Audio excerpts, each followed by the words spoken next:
guys, what up? Welcome back. So it is crazy early. It is like 9:45 in the morning, but I've actually been up since probably about 7:15 or something like that. But anyway, so I've been really thinking about that video that people have been asking me to do about best colors for like peach undertones and stuff. So I'm going to sit here and do the whole thing. If it gets too long, then I'm probably just going to wind up chopping it up into different parts. But yeah, I'm just going to sit here and do it right now because I've really been thinking about it, and I was just like, well, I just guess I gotta kind of sort of do it, right?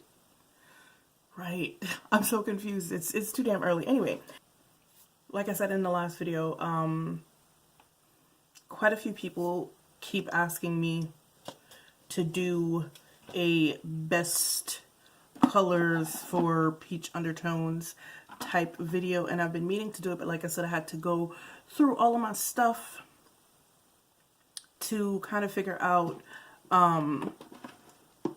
you know, like what to kind of say, I guess. And it's taken me a minute to do all of that, but we're finally here. So I'm gonna fly by the seat of my pants. No, I'm not really gonna fly by the seat of my pants. But yeah. Okay, so when I did my peach undertones video, like, do you have peach undertones and how would you know type deal, I think I had thrown some stuff out there in regards to what to look for if you think you have a peach undertone, or if you just can't figure out what your undertone is and you just kind of sort of need to narrow it down. So I had said that there are two kinds of peach undertones. There is a warm peach undertone, and then there is a neutral peach undertone. So neutral peach undertones don't really have a lot of problems being able to wear certain colors, whether they're warm or cool. They generally tend to look kind of good in just about everything.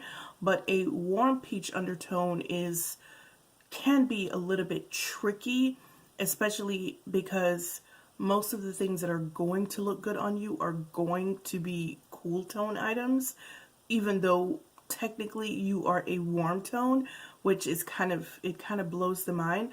But quiet as it's kept, a warm peach undertone is really more of a cool undertone masquerading as a warm undertone. Does that make sense?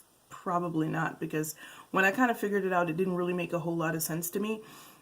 Because here's the thing, your skin is warm, right? By virtue of it starting out as a golden undertone, what makes it a peach is that there is going to be a small amount of pink or red in the undertone, just a slightest bit, which pushes it into being a peach, right?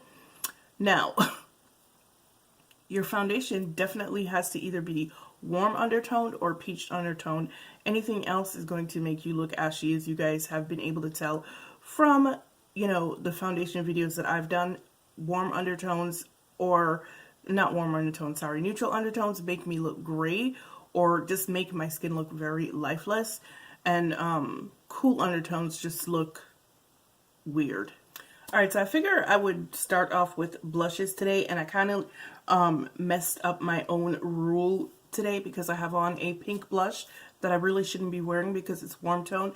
And that's what happens. This is what happens when you have when you wear warm tone colors and you have a peach undertone. What happens is everything just looks like too much. It kind of blends into your skin, and then it makes your skin look really, if you're very fair, it makes your skin look very ruddy and very, very overly warm. And then if you're like my complexion, it just looks like you'll look at it and you won't know what's wrong, but you'll know that something is wrong. But anyway, so let's start off with the best like blush colors. What I'm going to do is I'm going to show you an example of a blush color that you should wear versus one that you should probably stay away from, and then one that might be okay to wear if I have one of those in each of those categories. So since I started off with a pink blush today, I will just go ahead and show you the do's and the don'ts. You guys have heard me say that I don't care for bronzy, goldeny highlighters and stuff like that. And I really don't, because they generally don't look very good on me. They kind of sort of make my face kind of look, either it looks like nothing or it kind of looks dirty. So for me, I would advise that if you have a warm peach undertone, to stay to, your best bet is going to be a peach highlighter. That is going to be your best bet. One of the ones that my favorite highlighter is the Ilia Beyond powder in, I think it's either Epic or Oh My God, I can't remember. It is a peach highlighter and it is bomb, and it just looks like absolutely nothing on my skin. A couple of highlighters that I would absolutely recommend that are cool toned highlighters are the Too Faced Love Light highlighters. I know people don't like these. A lot of people don't like these because they're not as blingy as other highlighters. My least favorite though is the You Light Up My Life, this one right here, because it is very gold, so it doesn't look very good on me. However, believe it or not, this one, Blinded by the Light, which is that champagne one, that one is actually the one that looks the absolute best on me. And then there's also the what's it called? Ray of Light, which is that kind of, this one is, it's supposed to be like a rose gold, but I find it to be like quite peachy also, like it's a bit peachy. So these are good highlighters, and they're cool toned. Oh, I forgot, a recent favorite is this NARS Orgasm highlighter. Not because it's cool toned, but because it is peach, and so it just basically kind of disappears into my skin. I don't know if you guys remember. It really does become one with my skin. So this is a recent fave. Looks like this. It's a very sheer highlighter. But once again, you guys know I like those kinds of sheer joints. Okay, so finally, let us get into the blushes. A good example of a blush that I should not use, but I do. These are just examples, so bear that in mind. So, good example of a blush that I shouldn't use. This Super Shock Cheek. It looks really warm on camera. It looks really cool on camera, but in reality, it is very warm. It's called Stop It. So this is one that I probably should not ever use because it's very warm, and when I put it on my skin, it just becomes warmer looking. Versus this one, Oh She's Blushing Like. So if you look at them on screen one at a time, this one looks cool, but then when you put this one next to it, you see that this one, the first one, is actually quite warm. So this one is a better look for me than this one. And these are both kind of corally, but this one is warm and this one is very cool toned. So I've had these Giorgio Armani Fluid Sheers for a couple of years. These are, actually I do have another one. I do have another one that I don't use it at all. It's a plummy one, but it's also one of those shades that's really quite warm. But this is the Fluid Sheer in number 6.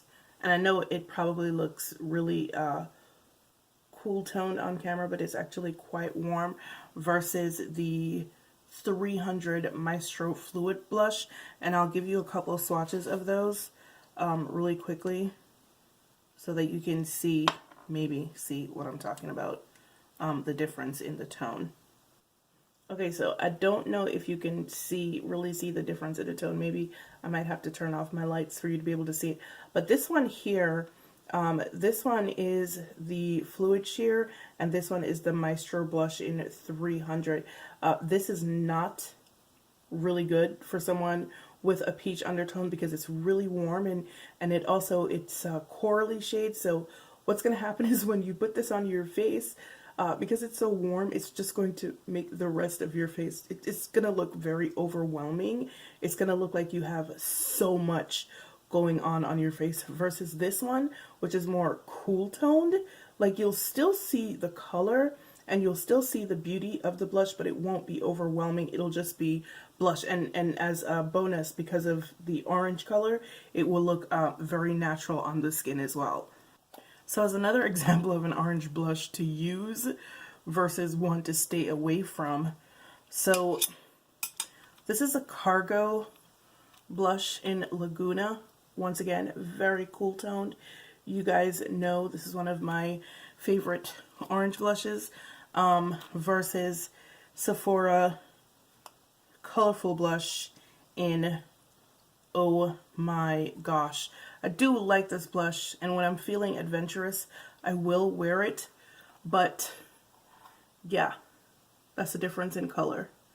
Not even a difference so much in color as a difference in warmth.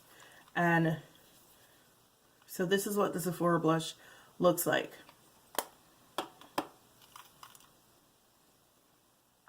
As you can see, one is plainly very, very cool, and the other one is quite warm. So this one, if you have a peach undertone, might give you a little bit of a problem. I mean, you could still wear it.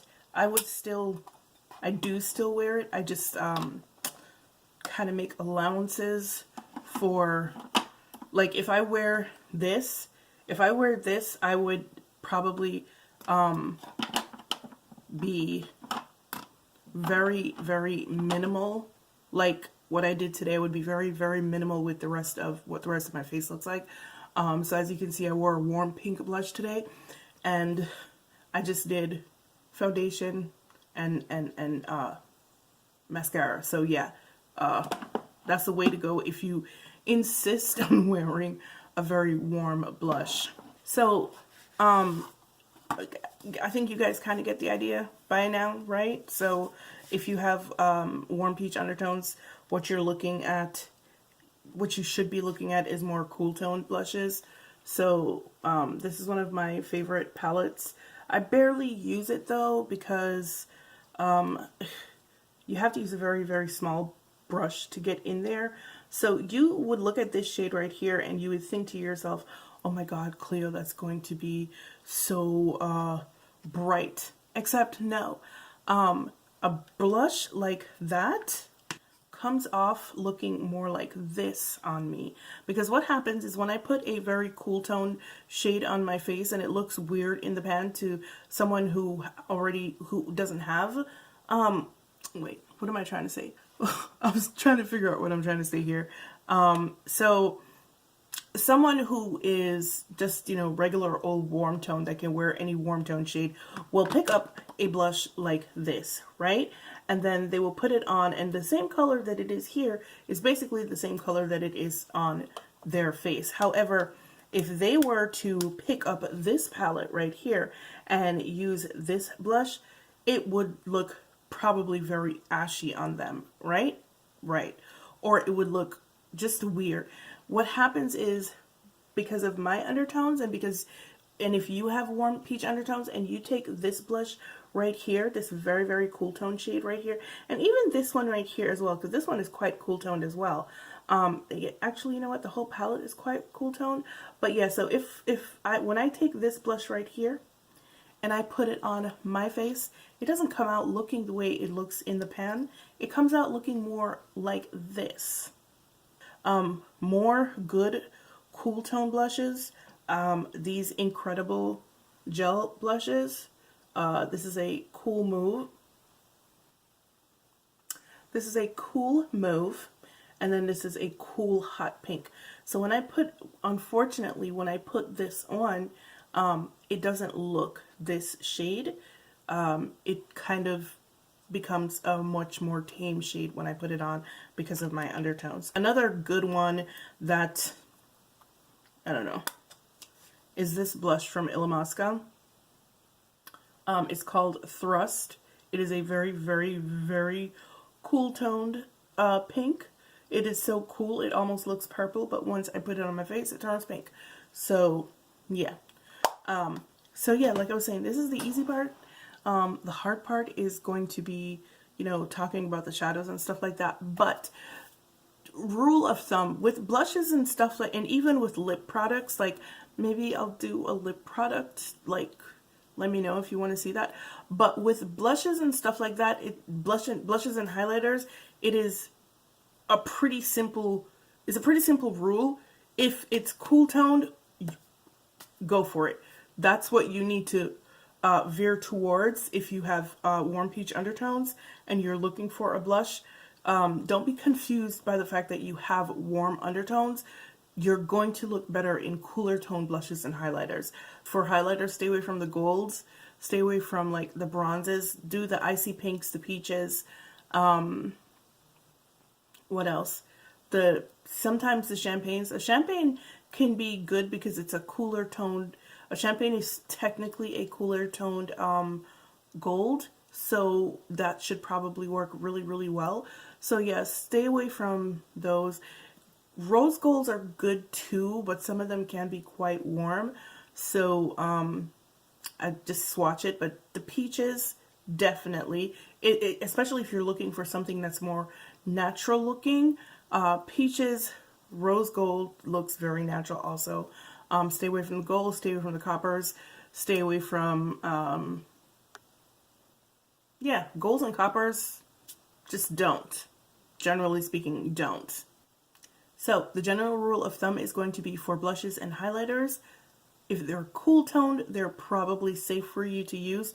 Do not worry about what they look like in the pan. Chances are, once you put it on, it will warm to your face and become the color that you need it to look like. I really wish I hadn't used that blush because I had meant to give you guys a demonstration of this very cool tone blush from this palette.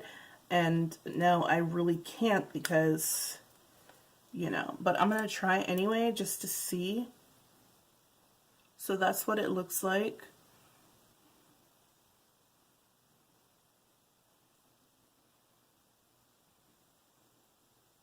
But as you can see, like, it doesn't, but it's going over that pink, so like, so that's what it kind of looks like.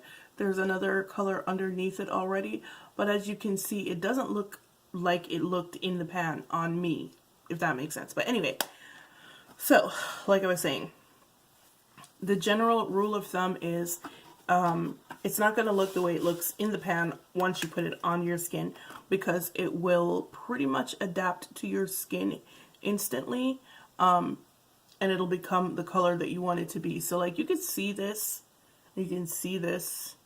I don't know if you can see it, but that's the general rule of thumb when using cool tone blushes on your warm peach undertones. Let me reiterate. This is pretty much all I have to say on the subject of the of blushes for warm peach undertones. If it is cool toned, it is generally going to be a good fit for you. Just make allowances for your complexion. Just be sure to make allowances for your complexion. Like, don't use a cool tone blush that is like really, really light. Of course, it's going to look ashy on you because it's too light. So just make allowances for your complexion.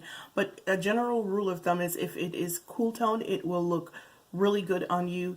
What it looks like in the pan, because like you saw that pink blush, it looked super bright in the pan, but once I put it on, it adapted to my skin and it looks okay on my skin. And I don't know, it looks different than this, but because I have that other blush on underneath it, it just looks weird right now. But the general rule of thumb is, but I don't know if you can see the difference from like one cheek to the next. This is the warm tone pink that I had on earlier, and then the pink that I put over it, the cool tone one. And as you can see, it's a difference, and this side does actually look better. But the general rule of thumb, like I said, is if it's cool toned, it's going to be okay for you to wear it, barring the color being the right match. And that's basically all that I have to say on the subject. So yeah, I hope this was like helpful. I feel like I was kind of rambling, and I think it's because like, one, I didn't really sleep last night, and two, I haven't eaten yet, so I'm kind of weird right now. And I really just did this off the cuff because I've been trying to think about how to do it for the last couple of days and it just wouldn't come, and I just sat down and decided to do it. So hopefully this is informative and helpful, and I did give you some examples of the kind of blushes you should try to stay away from and the kind of blushes you should veer towards, and hopefully that was helpful. But if you guys do want to see the lips, which tones to better use for lips, then let me know in the description box. Let me know in the comments below. But the same rule that applies to the blushes, like, you know, you're more likely to hit pay dirt or success with cool tones. Same thing applies with lipsticks, but I can give you examples if you prefer, so just let me know if you want to see those. And as usual, it's been real, it's been fun, and I'll see you guys in the next one. Bye.